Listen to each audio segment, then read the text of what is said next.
जय श्री राम मेरे दोस्तों। तो अभी नीट का रिज़ल्ट आ चुका है एंड अब 15-20 दिन के बाद काउंसलिंग स्टार्ट हो जाएगा। तो काउंसलिंग में क्या सब डॉक्यूमेंट का रिक्वायर्ड होगा वो देखेंगे, ठीक है।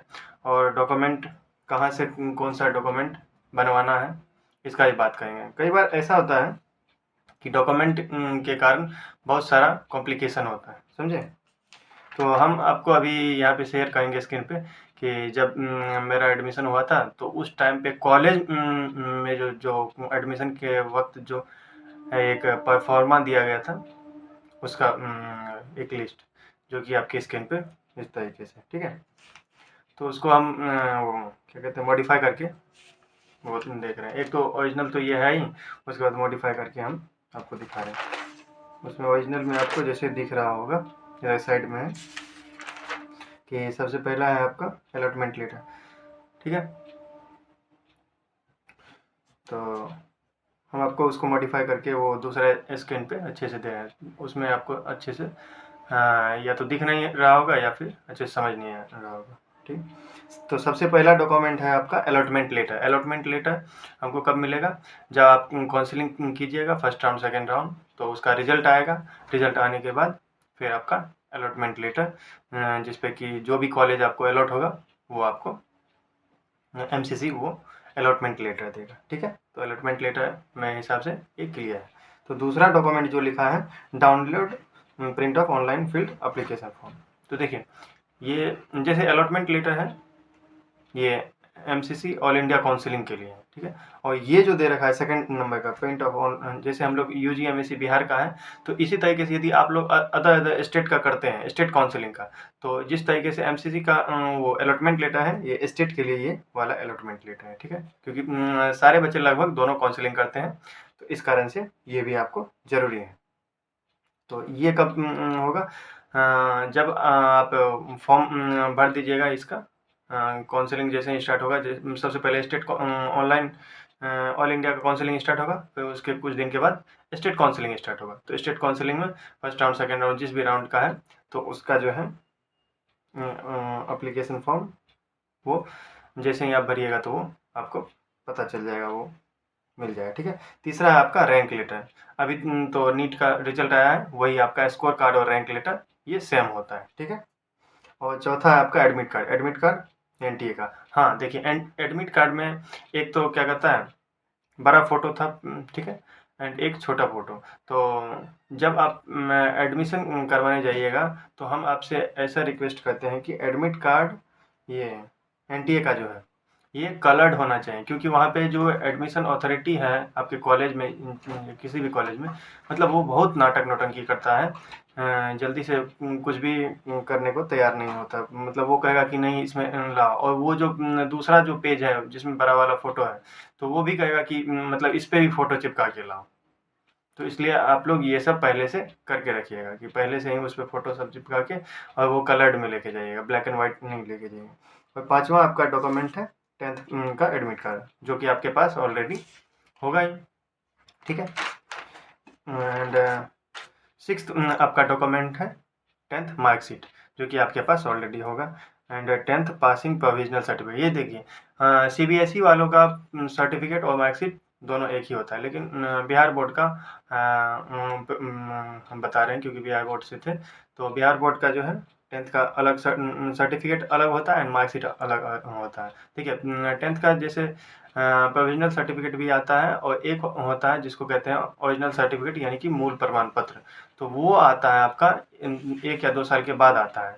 तो आप जो लेके जाइएगा वो ओरिजिनल सर्टिफिकेट लेके जाइए। इसमें लिख तो रखा है प्रोविजनल सर्टिफिकेट, लेकिन वहाँ पे ओरिजिनल लेके जाइएगा। नहीं भी लेके जाइएगा तो एडमिशन तो हो जाएगा, लेकिन बाद में आपको लेके जाना ही पड़ेगा। इसलिए अभी टाइम है तो आप ये सब चीज़ अरेंज कर लीजिए, ठीक है। इसी तरीके से 8वां डॉक्यूमेंट है आपका 10+2 एडमिट कार्ड, सही है। एडमिट कार्ड तो 10+2 का होगा ही, और 10+2 का मार्कशीट और 10+2 का इस तरीके से पासिंग सर्टिफिकेट।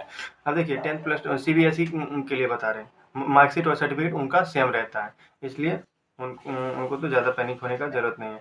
और इसमें जो है बिहार बोर्ड में 2-2 सर्टिफ़िकेट आता है, एक प्रोविज़नल सर्टिफ़िकेट एंड दूसरा आता है कि 1 या 2 साल के बाद, 2 साल के बाद लगभग आपका मूल प्रमाण पत्र ओरिजिनल सर्टिफ़िकेट आएगा 10th का भी और 12th क्लास का भी। तो वो आपको स्कूल में जाके लेना है। तो उसके लिए आपको क्या करना है, यदि किसी ने नहीं लिया है तो एक सिंपल सा एप्लीकेशन फॉर्म लिखना है, ठीक है, कि प्रिंसिपल के अगेंस्ट, और उसमें सब्जेक्ट देना है कि हमको किस चीज़ का ज़रूरत है, original certificate of 10th class and 12th class, ठीक है, जिस भी स्कूल से है या फिर जिस भी कॉलेज से है, तो उसका वो लिखना है, ठीक है।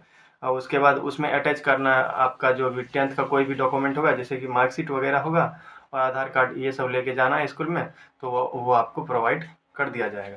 और एक बात आप ध्यान रखिएगा कि 10th का जितना भी डॉक्यूमेंट है और 12th का जितना भी डॉक्यूमेंट है, सारे में जो है आपका नाम, date of birth, father's name, ये सारा एग्जैक्ट सेम रहना चाहिए, ठीक है। जो कि नीट में आपने दिया था, नीट के फॉर्म भरने के टाइम जो आपने दिया था, और एमसीसी काउंसलिंग में जो अभी दीजिएगा, या फिर एंड जो भी आपका 10th पे है।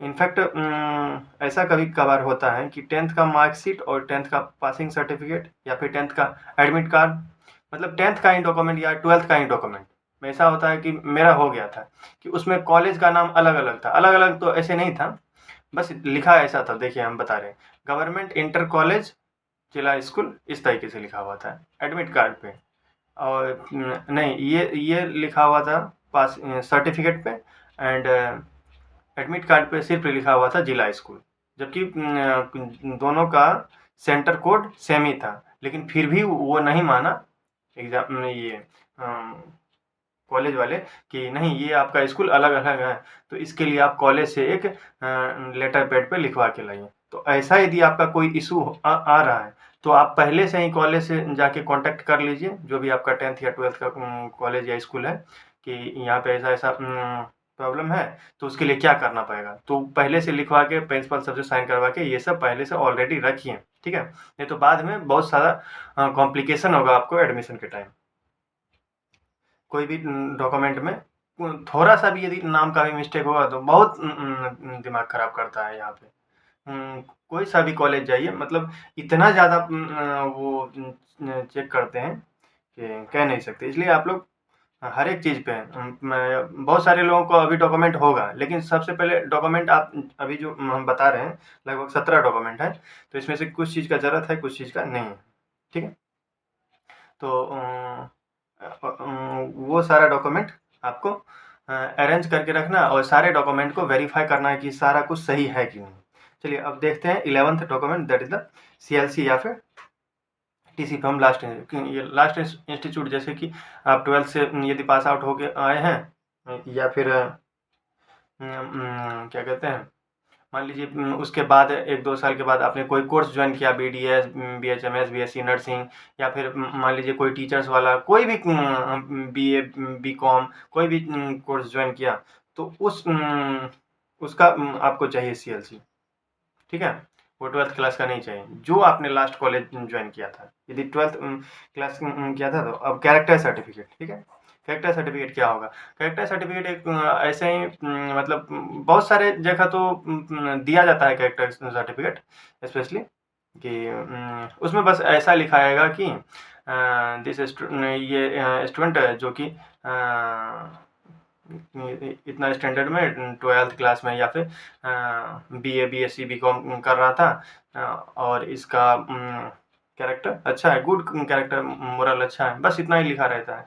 और ये कैरेक्टर सर्टिफिकेट हुआ, ये तो क्या कहते हैं कॉलेज के द्वारा इशू होता है, या तो ये कोई अलग सर्टिफिकेट होगा, या फिर रिलीजिंग सर्टिफिकेट, या फिर CLC, TC, या फिर releasing certificate. Releasing certificate Calcutta में जैसे है वहाँ पे रिलीजिंग सर्टिफिकेट, वहाँ पे CLC, TC नहीं होता है, ठीक है। तो वहाँ पे रिलीजिंग सर्टिफिकेट, तो उसी पे लिखा रहता है कि दिस स्टूडेंट जो कि इस क्लास में पढ़ता था, और इसका और रिलीज हुआ ये इस डेट को, एंड इसका कैरेक्टर अच्छा था, तो कैरेक्टर अच्छा था तो एक कैरेक्टर सर्टिफिकेट, और CLC रिलीज हुआ तो रिलीजिंग सर्टिफिकेट, या फिर कॉलेज लिविंग सर्टिफिकेट, या फिर ट्रांसफ़र सर्टिफिकेट, दोनों सेम ही हो गया।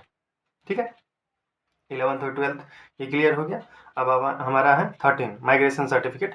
देखिए माइग्रेशन सर्टिफिकेट आपको लगेगा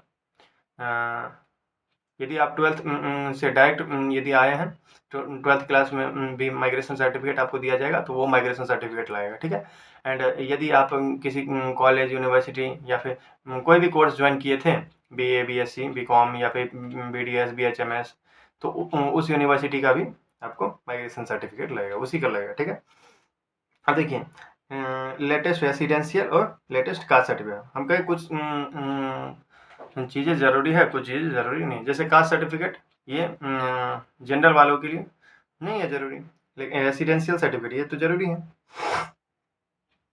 देखिए रेसिडेंशियल सर्टिफिकेट जैसे SDO and DM से लिखा है, तो SDO and DM से आपको बना के पहले से रखना है, इसमें टाइम लगता है। इसलिए अभी से आप यदि एप्लीकेशन दे दीजिएगा तो RO लेवल पे सबसे पहले बनेगा, उसके बाद DM लेवल पे बनेगा। यदि आपके पास पहले से बना हुआ है यदि RO लेवल का, तो उसको यदि आप क्या कहता है DM लेवल SDO लेवल पे, सबसे पहले SDO लेवल पे वो वेरीफाई कर दीजिए, तो SDO लेवल से वो बन जाएगा। और इन सब का अच्छे से बनवा लेना है, नहीं तो प्रॉब्लम होगा आपको। ठीक है, अब passport size photo, passport size photo कौन सा देना है, जो कि आपने नीट में दिया था वही फ़ोटो 10 तो ऐसे लिखा है, तो लगभग 15-16 आपके पास होना चाहिए, क्योंकि बाद में जो है ना कॉलेज में भी जैसे अभी हम लोग का फॉर्म सब फिलअप हो रहा है तो उसमें भी लगता है। ठीक है, तो ऐसे कॉलेज में भी लगेगा आपको वो। ठीक है, और सबसे लास्ट है आपका एफिडेविट ऑफ एजुकेशनल गैप। देखिए गैप सर्टिफिकेट किसको लगेगा, जो क्या कहता है 12th के बाद डायरेक्ट यदि किसी ने क्वालिफाई 12th के साथ ही साथ, तो उसको तो गैप सबको नहीं लगेगा। और 12th के बाद यदि आपने कुछ साल तैयारी किया, 1 साल 2 साल 3 साल मतलब ऐसे ही तैयारी किया है, तो उस केस में आपको गैप सर्टिफिकेट लगेगा। जैसे कोई कोर्स किया है, जैसे BA BSc BCom BSc nursing, ऐसा कोई कोर्स किया है, आधा कोर्स करके मान लीजिए पार्शियल ड्रॉप लेके आया है, तो उसको तो नहीं लगेगा, उसको माइग्रेशन सर्टिफिकेट उसी का लग जाएगा, उसी कॉलेज या इंस्टीट्यूट का। ठीक है, तो उसे पता चल जाएगा कि ये बच्चा यहाँ पे कोर्स कर रहा था। ठीक है, अब देखिए एजुकेशनल गैप सर्टिफिकेट बनवाना कहाँ पे है। एजुकेशनल गैप सर्टिफिकेट आपको बनाने के लिए क्या करना है, एजुकेशनल गैप सर्टिफिकेट आपका जो कोर्ट होता है, कोर्ट में आपको जाना है, तो वहाँ पे बहुत सारा क्या कहते हैं, एक 100 रुपये का या 50 रुपये का स्टाम्प पैड होगा, उस पर आपका जितना भी इंफॉर्मेशन है कि आपका नाम क्या है, ठीक है, name, father's name, date of birth, उसके बाद जो है जितना भी जनरल इंफॉर्मेशन है, उसके बाद ये लिखा जाएगा कि 12th के बाद आपने जो है मान लीजिए 1 साल या फिर 2 साल 2000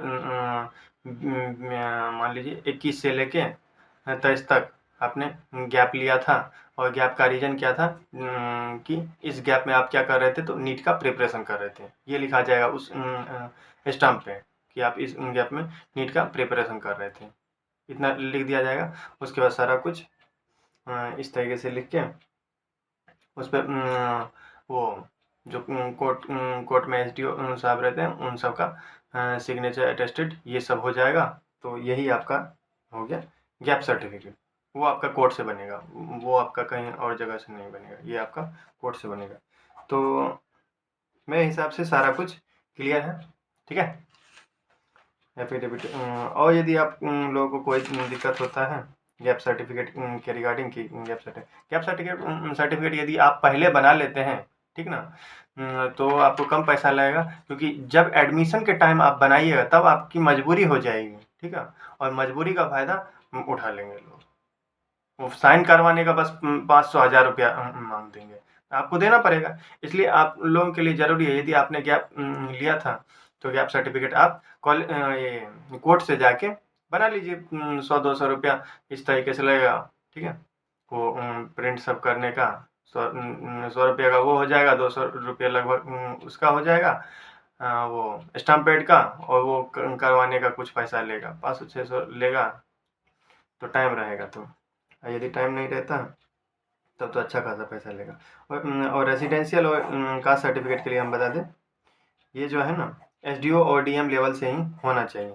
और इसमें ये भी आपको बता देते हैं कि रेसिडेंशियल और कास्ट सर्टिफिकेट में जो आपका एमसीसी का जो पोर्टल है उस पे जो फॉर्मेट दे रखा है, ठीक है, जो भी फॉर्मेट दे रखा है वो उस फॉर्मेट के हिसाब से आपका चाहिए। ये नहीं कि मतलब ऑनलाइन साइट पे जिस तरीके से बनता है उस तरीके से बना के दे दिए, नहीं, वैसा नहीं चलेगा।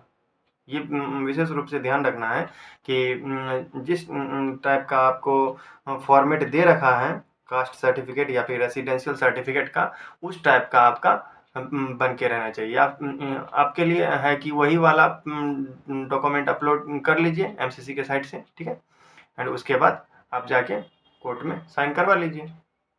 तो हम तो ऐसा ही किए थे, क्योंकि वो लेके गए थे तो कहा कि इसका कोई फॉर्मेट है ही नहीं, इस पर कुछ लिखा ही नहीं है, ठीक है, ओबीसी एनसीएल सर्टिफिकेट, ठीक है, ओबीसी एनसीएल सर्टिफिकेट लगेगा जो ओबीसी ऑल इंडिया काउंसिलिंग से आया है। एससी एसटी के लिए एससी एसटी वाला लगेगा, ठीक है, और पीडब्ल्यूडी कैंडिडेट है तो उनका तो पीडब्ल्यू सर्टिफिकेट है, ठीक है। अब तो मेरे हिसाब से सारा कुछ क्लियर ही होगा, ठीक है। चलिए तब तक सारा सर्टिफिकेट बनाइए और आप लोग का सिलेक्शन हो गया है। आपको वेरी वेरी कॉन्ग्रेचुलेसन्स। हंसते रहिए, मुस्कुराते रहिए और मस्त ज़िंदगी में डॉक्टर बनिए, ठीक है। Thank you for watching my video.